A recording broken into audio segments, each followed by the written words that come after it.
तुला अटक करायला आलेत. अटक वॉरंट आहे त्यांच्याकडे. तू सांगशील ते करायला मी तयार आहे. जानकीशी लग्न.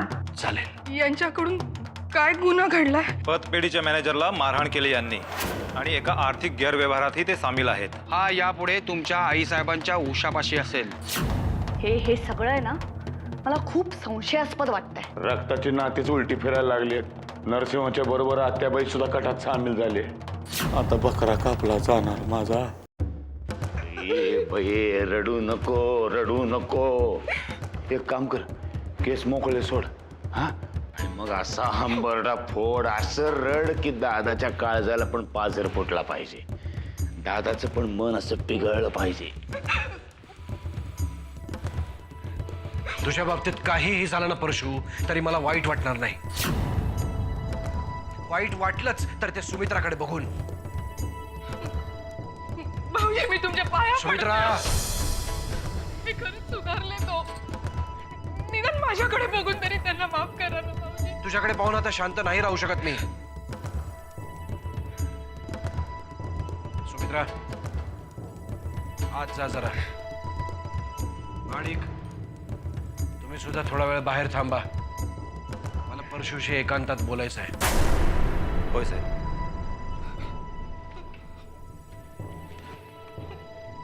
भाऊजी सुमित्रा, आत जा.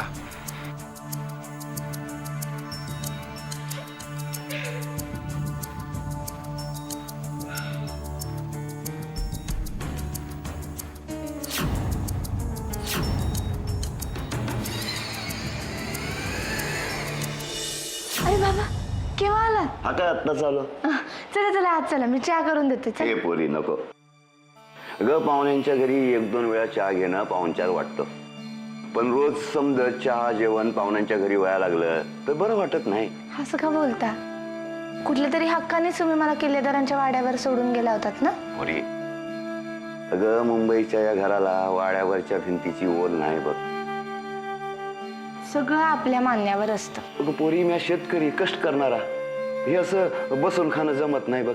मग काय करायचं म्हणता? आता आपलं शेत सुटल याच आशेवर आपण इथं आहोत ना.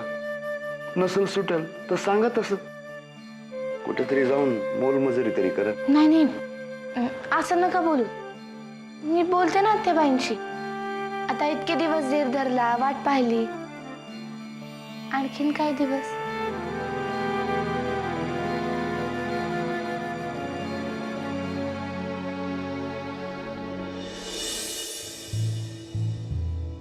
काय कसं वाटतंय तुला आता? कसं वाटतं म्हणून काय विचारतो दादा? सोडू की ना. कठीण आहे परशु, नाही सोडवू शकत मी. तू पुरता अडकलायस. किमान 3-4 वर्ष तरी तू आत जाणार नक्की. आणि एकदा का तू आत गेलास की माझी कितीही इच्छा असली तरी मी तुला इलेक्शनचं तिकीट नाही देऊ शकणार बाबा. ये दादा, दादा मला सोडू की ना. मी तुझ्यासाठी काय वाटेल ते करीन रे. तू काय म्हणशील ते द्यायला तयार आहे मी. बोल, काय देऊ तुला मी? तू होय मला देणार? होय.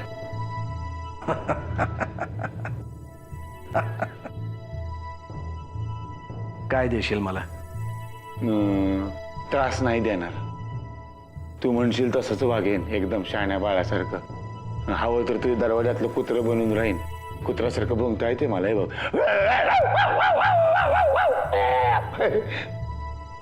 का कुत्र्याचा अपमान करतोयस? कुत्रा हा एक इमानी प्राणी आहे. तुझी जात सापाची आहे. दूध पाजणाऱ्यालाच दंश करतो. कुठला प्राणी बनू बाबा सांग की? रेडा बनू काय? गेंडा बनू? उंट बनू? हे बघ परशु, हं? जर तुला यातून सुटायचं असेल तर तू फक्त एकच करू शकतोस. काय काय काय सांग की? आत्ताच्या आत्ता त्या तुझ्या मित्राला राघोबाला फोन कर आणि त्याला म्हणावं सुभान पवारची जमीन जी त्यांनी जप्त केली आहे ती बिनशर्त सोडून दे. ताबडतोब. एवढंच होय? हा करतो की, त्याला फोन करतो की. फोन कर. जर तो जमीन सोडेल तर तू लगेच सुटशील. फोन करतो त्याला. या मायला त्या राघोबाच्या, त्याला सांगतो आत्ताच्या आता सुभान पवारची जमीन सोड दे बाबा. ते सांगतो ते सगळं घेऊन ये. हा हा ठेव आता, इथं जीव चाललाय माझा लेका. हा हा जमीन तुझी झाली बाबा. 2 दिवसामध्ये राघोबा कागदपत्र घेऊन येतोय. ठीक आहे, 2 दिवसानंतर मी महाडिकांशी बोलतो मग. अरे का दादा आता थट्टा लावले माझी. हा एवढा पण विश्वास नाही होय माझ्यावर. परशु ठरवलं असतं ना तर मीही राघोबाशी बोललो असतो, पण एवढ्याशा जमिनीच्या तुकड्यासाठी मला इतक्या खालच्या पातळीवर यायचं नव्हतं. वा दादासाहेब, राजकारण शिकावं तर तुमच्याचकडनं. तोच माझा व्यवसाय आहे परशु, आणि तीच माझी आवड आहे. त्यामुळे माझ्याशी राजकारण करताना 10 वेळा विचार करत जा. काय एकदा का माणसाचा हात दगडाखाली सापडला की कुणी पण येतोय आणि उपदेश करून जातोय. दगडाचा आकार बघूनच दगडाखाली हात घालत जा. यापुढे ध्यानात ठेवेन. यापुढे नाही, या वेळेपासूनच ध्यानात ठेव. पुढची वेळ मी येऊच देणार नाही. पण दादा, एवढं त्या जमिनीमध्ये असं काय आहे म्हणजे आम्हाला पण कळू दे की जरा. लगेच खूप बोलायला लागलास तू. महाडिक अजून खालीच आहे, ते विसरू नको. काय थट्टा करतोय दादा. वास्तवाची जाणीव करून देतोय. हे बघ, या वेळेला तुझं हे मारामारीचं प्रकरण मी दाबलंय, पण ते पुढे कधीही डोकं वर काढू शकतं. आता पाया पडू का तुझ्या, लोटांगण घालू का? आत्ता फक्त इथून निघ. एक लक्षात ठेव, 5-5 वर्ष टर्म केलेले नेते सुद्धा माझ्या पुढे बोलत नाहीत. असे हात जोडून असतात. हा, असेच राहू दे. निघा आता.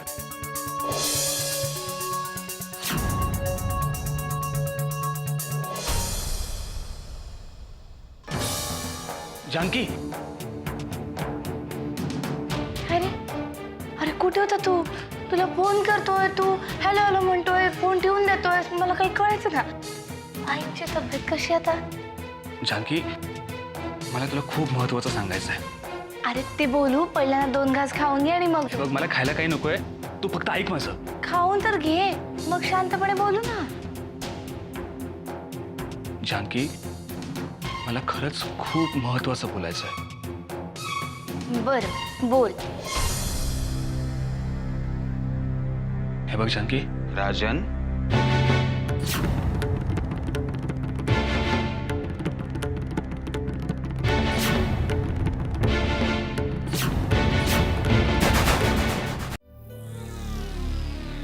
राजन, मला काय सांगतो जानकीला? आईबद्दलच ना? का रे असं गप्प गप्प का झाला? आत्ता तर बोलत होता ना. काय झालंय आईंना? त्यांची बायपास सर्जरी आहे आणि त्यासाठी डॉक्टरांनी खूप खर्च सांगितलाय. त्या खर्चाच्या विचारानेच वाढलाय तो. नाही, पण मी काय म्हणते, खर्च किती असलं तरी माणूस महत्वाचा ना. वाकणी साहेब, तुम्ही काही मदत करू शकलात तर. काळजी करू नकोस, मी भेटलोय डॉक्टरांना. हॉस्पिटलचे सगळे पैसेही भरले. लवकरच त्यांचं ऑपरेशन होईल. पण मग याच्या आईचं ऑपरेशन होणार असेल तर हा इथं काय करतोय? जानकी, अगं राजनच्या आईचीच इच्छा होती तुमचं लग्न लवकरात लवकर व्हावं. त्या मला असंही म्हणाल्या की माझं ऑपरेशन झाल्यानंतर मी जेव्हा शुद्धीवर येईल त्यावेळेला जानकीच मला सून म्हणून समोर हवी आहे. म्हणून मी राजनला इथे घेऊन आलोय. होय ना राजन? अहो पण मग आता त्यांच्याजवळ कोण आहे? आहे ना, माझ्या विश्वासातला माणूस आहे, बाबू. बाबू त्याचं नाव. तो त्यांची व्यवस्थित काळजी घेईल, नाही का राजन?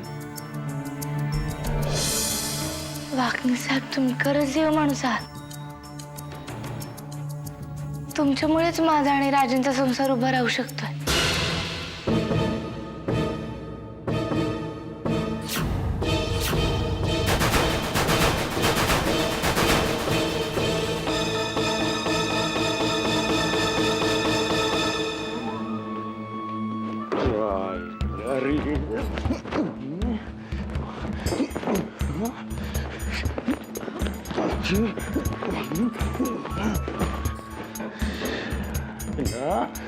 चला आमच्या नशिबाच्या रस्त्यावरचं लूत भरलेलं कुत्रं बरं आमच्यापेक्षा. पण हे कुत्रं जर कुणाला चावलं ना तर ज्याला चावतंय ते कुत्र्यासारखं भोंकायला लागतंय, कळलं? पण मिटलंय ना आता सगळं. मिटलं ना, मिटलं म्हणजे त्यामध्ये आम्ही काय गमावलंय ते तुम्हाला नाही कळायचं. हे आधीपासून ठरवलेलं कारस्थान होतं दादांचं, आधीपासून ठरवलेलं कारस्थान. अहो काय हे काय हे काय? हे बघा, तुम्ही असं डोक्यात नका राग घालून घेऊ. तुम्हालाच त्रास होईल की नाही त्याचा. मला त्रास होईल की नाही त्याचा? तुला बोलायला काय जाते? दादानी बरोबर डाव साधला रे, बरोबर डाव साधला. त्या जानकीची जमीन मिळवण्यासाठी हे कारस्थान रचलं आमच्या विरुद्ध. असं काय बोलताय तुम्ही? हे गपे, त्या जानकी बद्दल जाम पुळका नाही तुला? जाम पुळका आहे तुला. त्या जानकीमुळेच आमच्यावर ही परिस्थिती ओढावली. आमच्याच घरामध्ये कैदी बनवून ठेवलाय. लक्षात ठेव, याचा परिणाम लई भयंकर होईल, लई महागात पडेल. बघ तू, परशुराम म्हणतात मला. तुम्ही डोक्यात नका राग घालून घेऊ. निदान आपल्या बाळाचं तरी. कप बसायचं. आता टक्कुर फिरलेलं आहे माझं. त्या आईला जीव बीव पण घेणार नाही तुझा. चल फट. ऐका ना,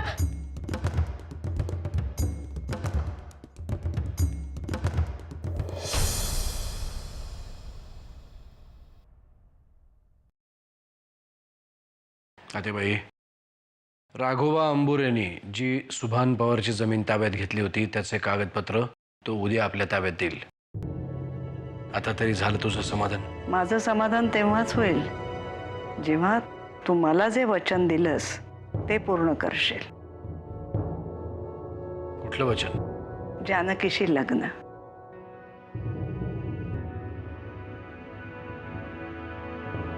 आतेबाई, राजकारणी माणसांवरती इतका विश्वास ठेवू नये. एका बोटावरचं दुसऱ्या बोटावर करणारी जमात आहे आमची. पण इतर राजकारणी आणि तू यांच्यात खूप फरक आहे. राजकारणात अनेक निर्णय मनाविरुद्ध घ्यावे लागतात. मग हाही निर्णय तुझ्या मनाविरुद्ध आहे हे समजून हो म्हण.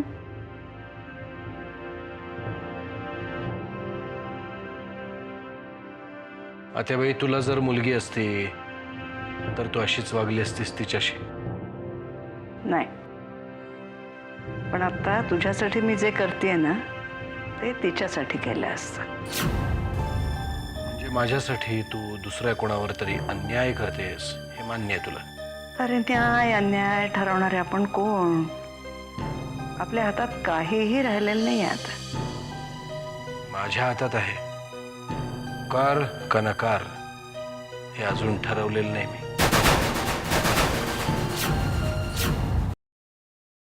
ये आत्याबाईंची गप्पा मार. आत्याबाई, आनंदाची बातमी तूच सांग आता हिला.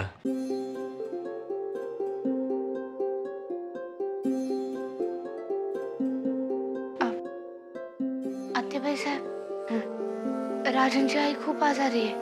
तू काही काळजी करू नकोस अजिबात. अगं, पण आनंदाची बातमी तर ऐक. काय? तुमची जमीन सुटली बर का. सांग सुभानदादांना. खरं? मी आई आणि बाबांना सांगून येऊ का?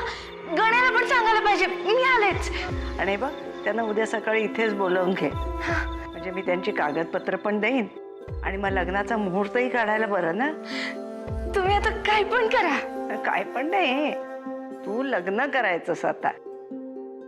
आणि हो, अगं, सुमित्राला सांग तिच्या बाबांना म्हणावं बोलावून घ्या इथे. पुढची तयारी करायला हवी ना आता. सांगते, येते, आलेच.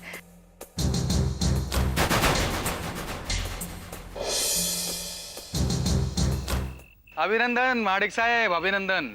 हो, अभिनंदन कसलं करताय? हे माझं काम होतं. हो, पण महाडिक साहेब, तुम्ही आमच्यासाठी म्हणून काम केलं तो. तुमच्यामुळे आज परशुराम साहेबांना चांगलीच गोळी बसली आहे. काही चूक त्यांचीच होती, पण पुढे मागे त्यांच्या हातून घडणाऱ्या चुकांना चांगलीच जरब बसेल. आमचं कसलं कौतुक यात? नरसिंह साहेबांनी सांगितलं तेवढंच केलं. हे घ्या, फुल ना फुलाची पाकळी म्हणून थोडस जरा. नाही, नको. वाकणे साहेब, या कामाचे मी पैसे घेणार नाही. हो, पण मला तुम्हाला काही द्यायची इच्छा असेल तर. तरीही मी घेणार नाही, कारण माझ्या इथे येऊन अशा वागण्यानं जर कुणाचा फायदा होणार असेल तर मी पैसे का घेऊ? शिवाय परशुराम साहेबांना चांगला जरब बसलाय. त्यातूनही त्यांनी जर काही हुशारी केली तर मला फोन कर. ठीक आहे, थँक्यू व्हेरी मच. येतोय.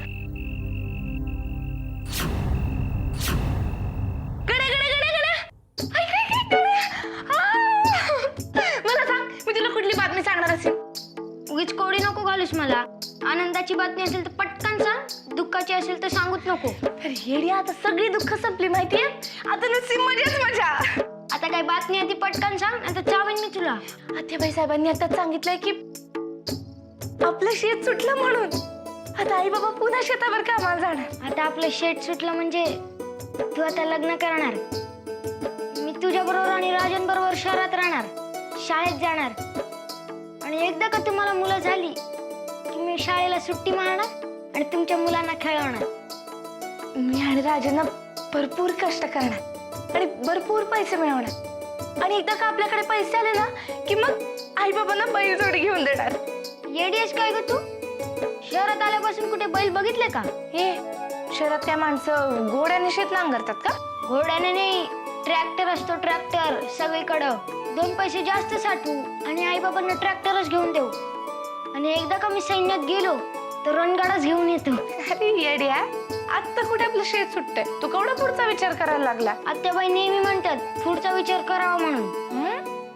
मग काय केलाय तू पुढचा विचार? आता आपलं शेत सुटलंय, मग तुझं लगीन करून टाकू. मी पण पुढचा विचार केलाय की माझं लग्न झाल्या झाल्या तुझं सुद्धा लग्न करायचं म्हणून. मी नाही करणार लग्न. बायका म्हणजे डोक्याला ताप असतात. होय टोण्या, तुझी आई आणि ताई काय बायका नाहीत करे? तुझ्याकडे बघून सांगतो मी, बायका म्हणजे डोक्याला ताप असतात. गण्या तू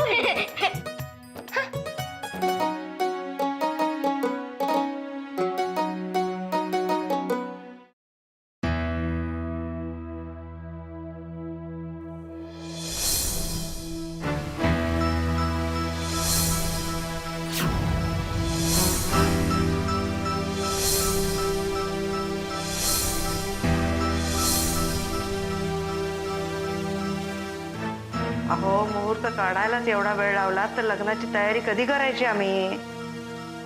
आत्याबाई साहेब, हो, उत्तमातला उत्तम मुहूर्त काढतोय. तुम्ही मुहूर्त काढताय म्हणजे तो उत्तमातला उत्तमच असणार. आत्याबाई साहेब, त्यातून आज दसरा आणि आजच्या दिवशी मुहूर्त काढतोय म्हणजे तो मणिकांचन योगच म्हणायचा. बा, आत्याबाई साहेब, उत्तमातले उत्तम असे 2 मुहूर्त निघतायत. त्यातला एक महिन्यानंतरचा आहे आणि एक 4 दिवसानंतरचा आहे. मग 4 दिवसानंतरचा मुहूर्त पक्का करूया.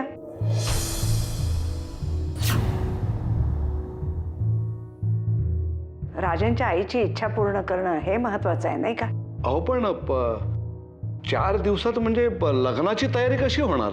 आत्याबाई साहेब, व 4 दिवसात लग्नाचा मांडवही घालून होणार नाही. त्याची काळजी तुम्ही नका करू.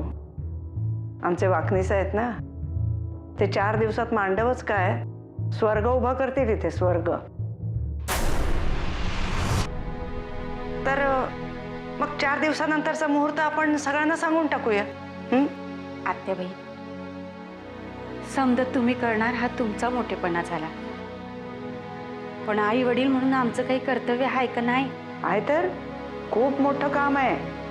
हो, कन्यादान तुम्हालाच करायचं आहे. आत्याबाई साहेब, आम्ही काय करणार? ही समधी तुमची कृपा. व तुम्ही नसता तर. सुभानराव, आता ही उपकारांची भाषा बस. आता लग्नाच्या तयारीला लागा. वेळ फार कमी आहे आपल्याकडे. चला मग मी कामाला लागू. मी आत्ता सगळ्यांना जाऊन ही बातमी देते.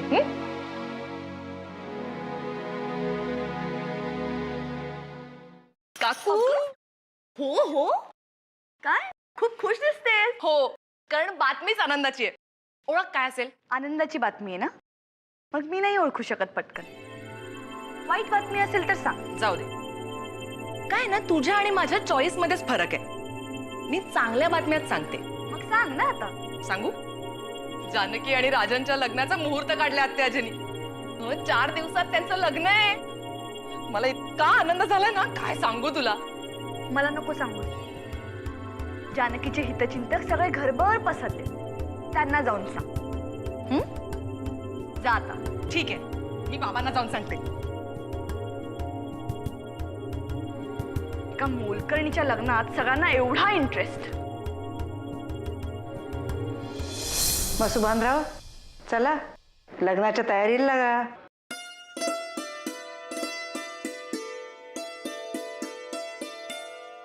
आत्याबाईसाहेब, मी आता निघतो. जाताना जरा सुमित्राला भेटतो, चालेल ना? हो, भेटा ना. अहो पण आज दसरा. हे घ्या, तुम्हाला दसऱ्याच्या अगदी मनापासून शुभेच्छा. तुम्हाला सुद्धा मनापासून हार्दिक शुभेच्छा. नमस्कार.